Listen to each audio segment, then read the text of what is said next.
Welcome to Two Pete's in a Podcast, where we will talk about child health from birth right away through to adolescence, dealing with issues of illness, development, and everything else that is of importance.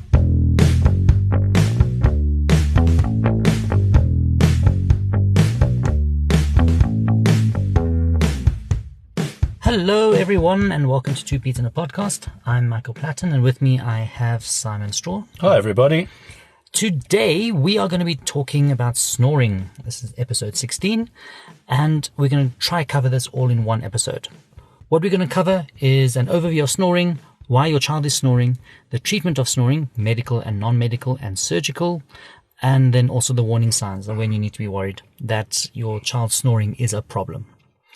So to start off, why do we snore, or where does snoring come from? Snoring is normally at the back, or comes from the back of the sinuses, and it's caused by irregular airflow or rough airflow when you are breathing, especially at night when you're sleeping, because when you fall asleep, all your muscles in your body relax, and the muscles in the sinuses and back of the throat also relax, and that reduces the airspace that's at the back of the sinuses, and that causes that like that you get. Do you agree? Yeah, that's why if you're sleeping on your back and you're fast asleep, just the weight of your tongue and your pharynx and the internal muscles, they just kind of sag backwards a little bit, so the airspace at the back is a little bit narrowed, and when air flows through a narrowed space, you start to get noises. And I think that the point Mike's making about it's right at the back of the throat, right in the back behind where the sinuses are,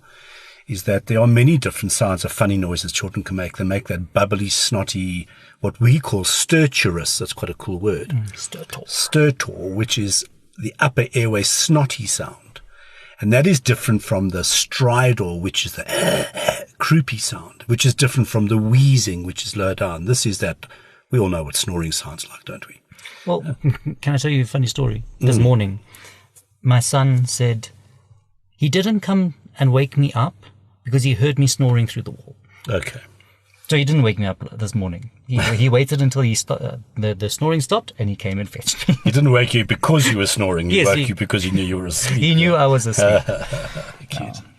Anyway.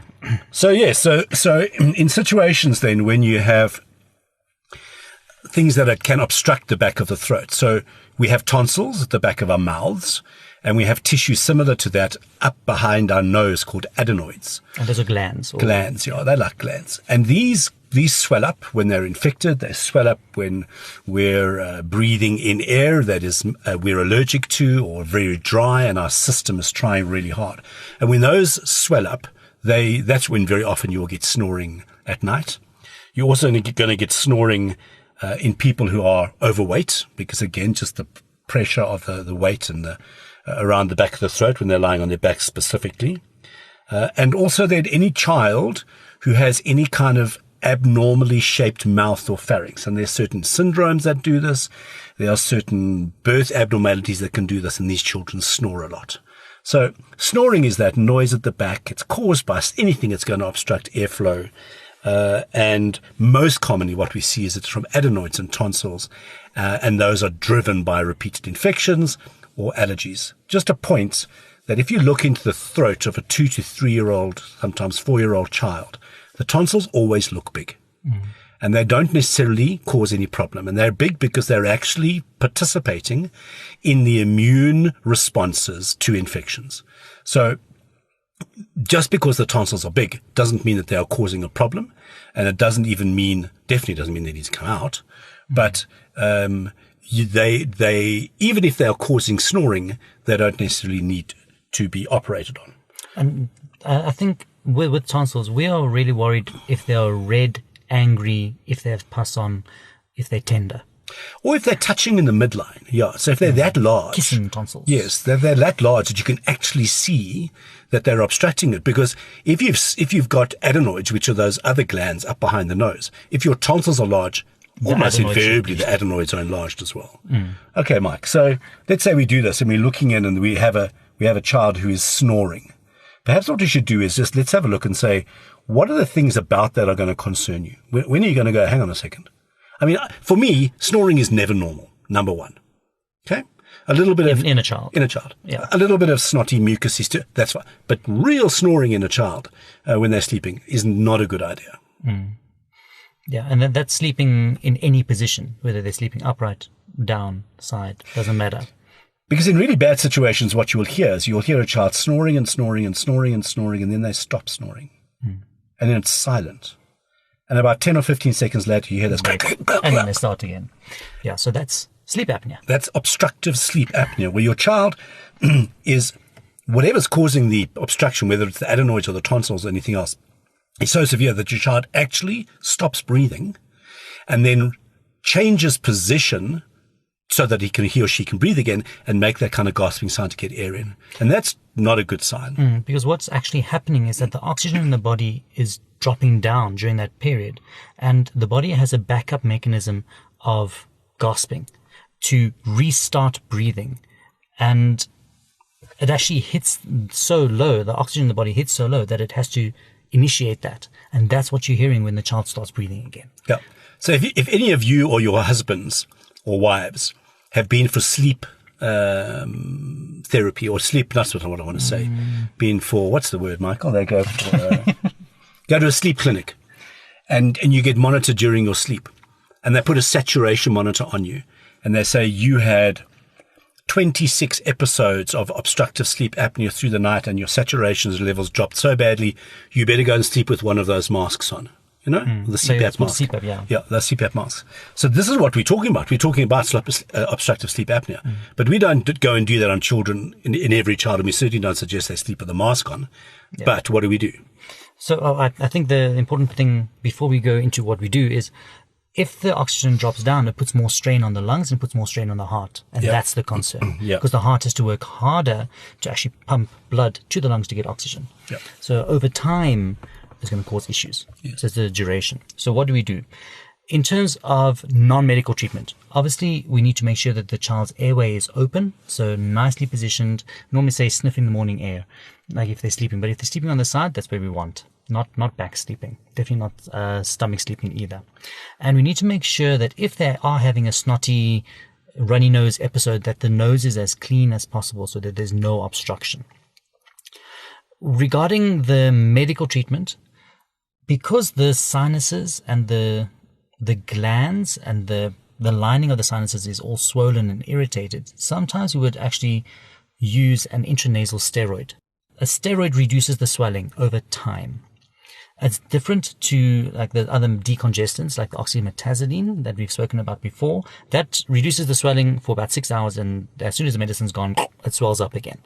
The steroids take about 2 to 3 days to work optimally, but you're looking more at a week. So normally it's a longer term that we use that for, and that we would treat in the nose. We invariably don't use a systemic steroid because we are treating the problem where it is. Yeah, so systemic steroids mean those are steroids that you're going to drink. The steroids we put in the nose are very much lower doses, and very little is absorbed into the body, so you're not going to get those steroid side effects. But certainly I've had many children who have come to me expecting to have surgery to have their tonsils and adenoids removed, and yet you put them onto the drops like we're speaking about, and the whole thing disappears.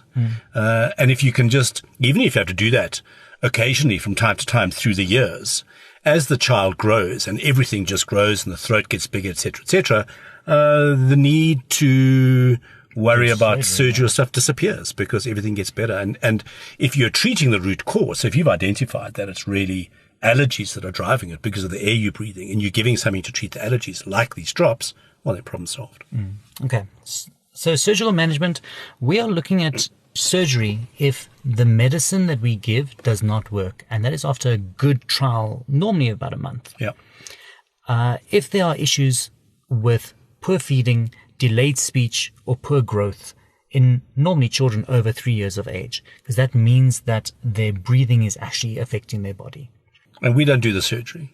No, definitely not. So we would refer, we would do this medical approach. We would discuss all the options with you and explain why we're going to refer you to an ear, nose, and throat surgeon who will then go and have a look, because then the surgeon would have to go into the operating theatre, put your child to sleep. And when we spoke about the adenoids, which are the glands that sit up behind the nose, you can't actually see those We can't see them when we examine them because they're stuck right up the back there. You can only feel them with your finger or look up using a mirror, in fact, to look up behind the nose through the mouth when the child's asleep. And that's what the surgeon would do and then go, oh, goodness, yes, these adenoids are huge. So those get scraped out. And if the tonsils are massive and causing the problem, they will come out. But we almost never ever refer a child to have tonsils out under 3 years of age. So I know that many people have grown up with this notion that tonsils are not necessary and just whip them out. Why have them? But the point is that it is not common, Michael, certainly not for me, that I refer children to have their tonsils out. And even if the medical treatment is not working and the child is severely obstructed and having really severe, then yes, we will refer to have tonsils out. But generally speaking, we never refer children to have tonsils removed until they are older than 3 years of age. And that is generally for those children who genuinely are getting repeated bouts of severe infected tonsillitis that needs an antibiotic. And I'm stressing it as much as I can, and my hand's going like this. But it really is really important that... and we'll repeat this in the tonsils podcast, but yeah. Okay, just to wrap up, warning signs. Oh, sorry, I wanted to go back. The last thing about treatment is that if the snoring is driven by allergies, we can definitely give a trial of an oral antihistamine first and see if it makes a difference. That can work in conjunction with the nasal steroids, and we have actually seen quite nice responses to that. Okay, warning signs. This is snoring plus. Snoring plus sleep apnea, where they stop breathing, like we have spoken about. Snoring with persistent upper airway obstruction, that is, well, what that means is that we are treating it with the steroids or with the antihistamines and it's not getting better, and it carries on being a problem. And your child's a constant mouth breather, for example. Yes. So they're not responding to medication. And obviously, if you are concerned that there's something wrong with your child's breathing, then absolutely we will need to see them. I think that's about it. Yep, I'm happy. 2 warning signs. So we covered an overview, why child snoring, and also treatment, non-medical treatment, positioning, medicine, and then the reasons why we'd have surgery, and then when to be concerned. Yep. I think that's it. Good. Awesome. So if your children have allowed you to, thanks for listening. Thank you.